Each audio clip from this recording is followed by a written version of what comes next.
Hello everyone, my name is Sutton the Wolf, and welcome back to Memories Dogma, Code 01. It's been a while since I've played this game. I know I've got a lot of series going on right now, but I'm glad to get back into this, because this is a rare instance of a visual novel that I've played that isn't just, happy-go-lucky and, romance and comedy and things like that. Because, I played Purino Party on the channel. I'm playing through Nekopara right now, and a lot of the also Sakura Spirits is gonna be starting back up again. So a lot of the games that I've played, and not just on the channel, but also recreationally as well off the channel, and before the channel even started, a lot of those games were really happy, really carefree, really happy-go-lucky, feel-good stuff. And this is the first one that I've actually played that's, serious, and, dark at times, and, foreboding, and, it's really, really... Serious is the best thing the best way I can put it. But I don't want to say it's refreshing, but it's peaceful, in a way. It's got this, really somber, really serene mood about it. And, sure, it gets action-y at times, but, I really like the flow, the feeling, the tempo that they've been going for here. And I've really, I didn't think that I was going to be able to, get the heartstrings pulling from this, but, I've gotten invested in the story a bit. And so I want to play some more of this, because I really like the story, I like where they're going with it, and I think that it's going to turn out to be pretty good. So, last we left off, like I said, it's been a while since I've played this. If I remember correctly, we just got done speaking with Soreno's older sister at their house, and we asked her if we could borrow some of Soreno's belongings so that we could sort of use them to help solve this mystery of why she actually died. But she said no. Aoi, I believe her name is Aoi. She said no. Which, I mean, is understandable. But regardless, I've been rambling on enough, so we're going to get back into it. The sun is shining brightly outside. Looks like today's going to be a hot day. Oh man, I've been playing too much Nekopara. I forgot I have to do a lot darker voice. I completely forgot about that. I'm used to doing Kasho's voice. We say our farewells to Aoi-san and leave the house. For a while, all I do is just walk around aimlessly. Dana, who's been walking silently with me the whole time, suddenly opens her mouth. Have you decided where we're going next? Not yet. You know, I've been thinking this for a while now, but...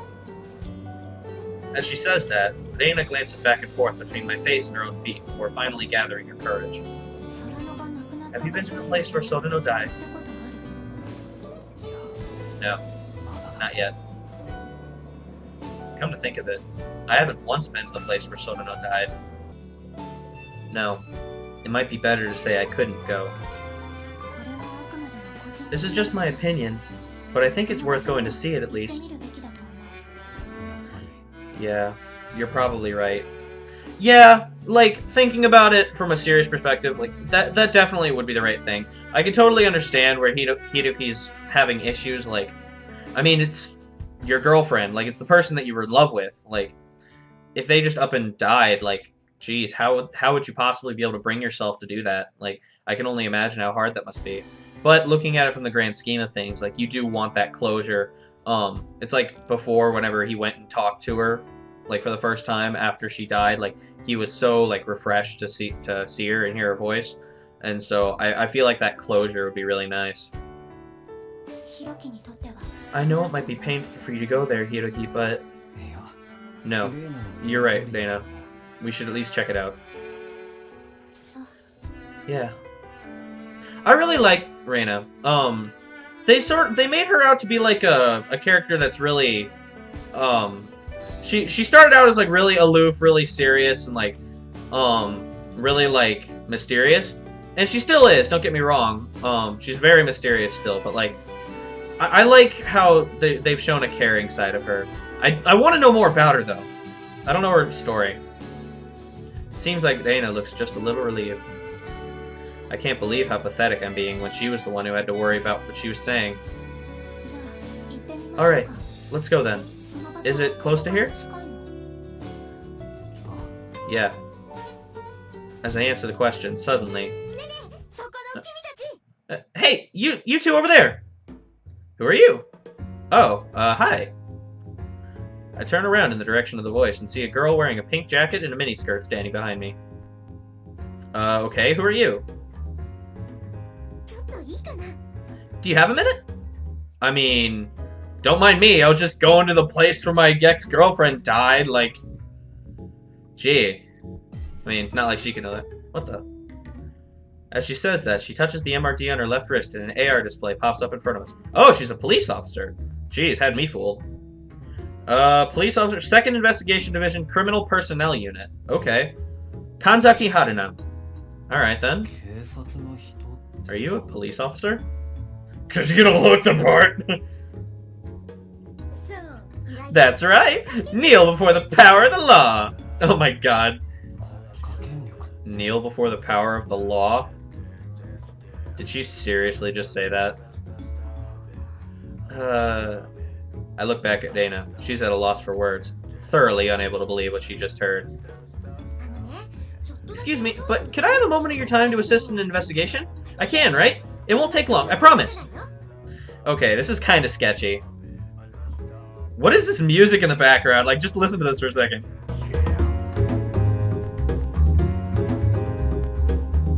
Okay, that's weird. This girl is really pushy. The police officer calling herself Haruna smiles and steps closer to us. We reflexively moved one step back. Reina asks somewhat reluctantly, just what kind of investigation is it? Well, unfortunately that's kind of classified information at the moment. Noticing Reina's rather sharp glare, Haruna shrugs her shoulders. Now, no need to look so intimidating. I'm just here to talk for a bit. Jeez. Haruna coughs a bit to clear her throat and lowers her tone a little before she starts talking. Well, did you know about the month ago a girl was hit by a car and killed on the street across from us? Oh, really? I never knew! A girl hit by a car. Click, click, click, click, click, click. Ding dong! This was a story all too familiar to me. How old was this girl? I believe she was 18 years old. Oh, wait! I can't tell you any more than that, sorry! Haruna, who'd been yelling until just now, stops for a moment and takes a breath. A girl about 18 years old who'd been hit by a car 1 month ago. She's probably talking about Sutton. Way to go, buddy. You got it. Proud of you. While I'm thinking about all this, Reina pulls on my arm and drags me a little away from Haruna, and then begins to whisper. Hiroki, we don't have time for this. Let's hurry up and go. No, the girl she's talking about has to be Sutton.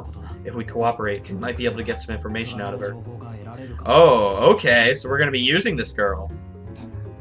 But isn't it better not to get too involved with the police right now? Besides, she seems kind of weird. What Reina's saying is correct.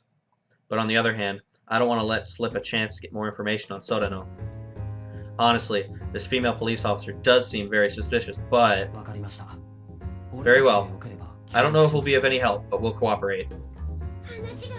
Looks like you kids really understand the importance of this. Thank you so much! Would you please come with me to the scene of the crime? What are we gonna do? Like, honestly.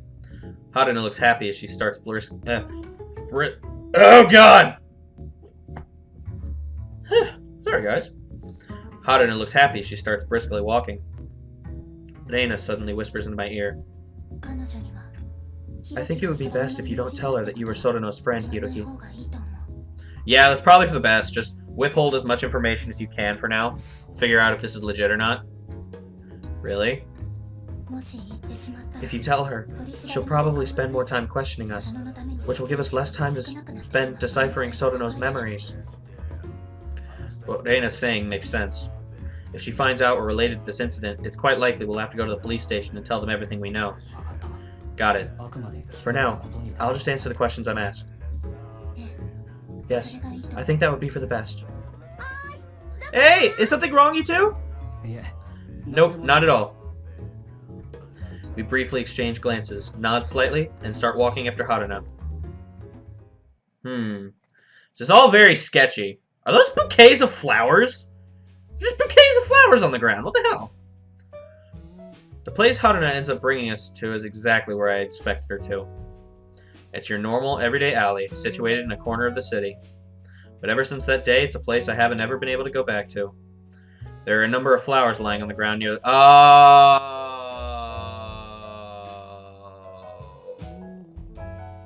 Okay, that's sad. There are a number of flowers lying on the ground near the spot the accident is believed to have taken place. Jeez. That's dark. This is the place that Sutton supposedly killed herself by jumping in front of a car. Are those skid marks? Is that supposed to be like the actual skid marks? Because I'm not... Well, okay, it was a month ago. Maybe they haven't... Like, you'd think they'd have cleaned it by now. But now I'm beginning to seriously doubt that's what happened. Do you live nearby? Yes. Then, have you been through this street before? Yes, many times. What about on the 13th of July, 9 p.m.? Were you passing through here around then? Haruna asked about the time and date when it's believed that Sutton died. As I thought, this is about Sutton. Did you just say something just now?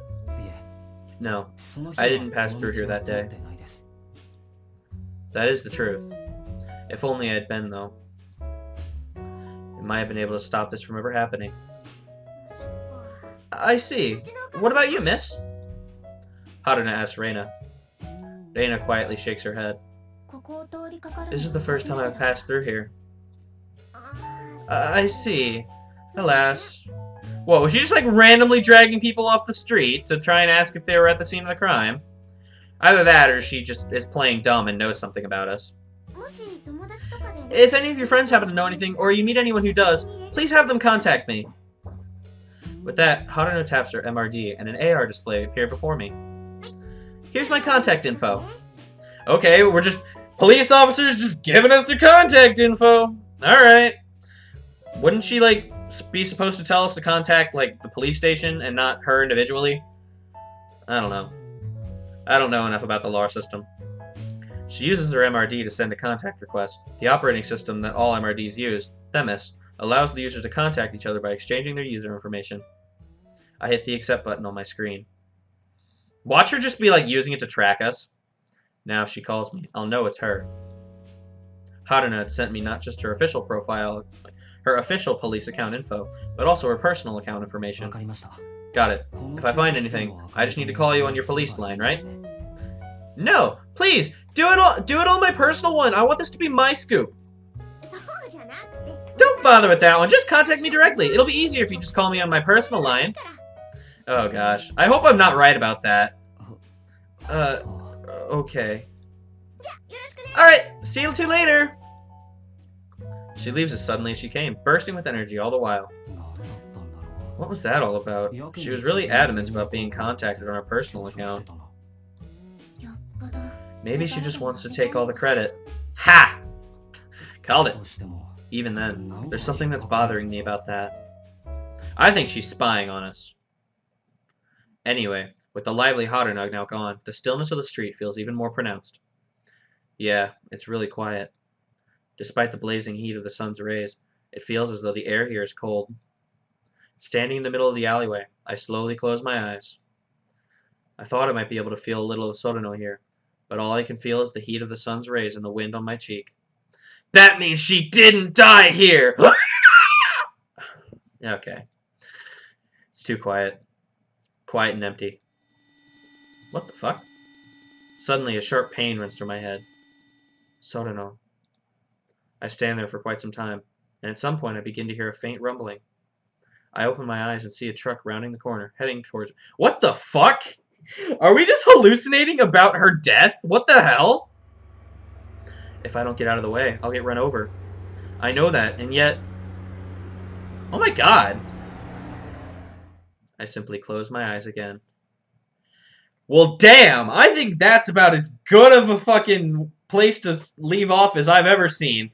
Alright, that's getting interesting. What the fuck just happened? Like, Okay, clearly that was like a clearly that was some sort of hallucination of like supposedly how Sotono died. But what the fuck? That just got all like crazy fantastical on me, and I was not prepared for that. But regardless, that's going to do it for this episode, guys. Leave your thoughts and opinions down below. I love hearing what you guys have to say, and let me know what you think about all this. And with that, I will see you guys next time on Memories Dogma Code 1.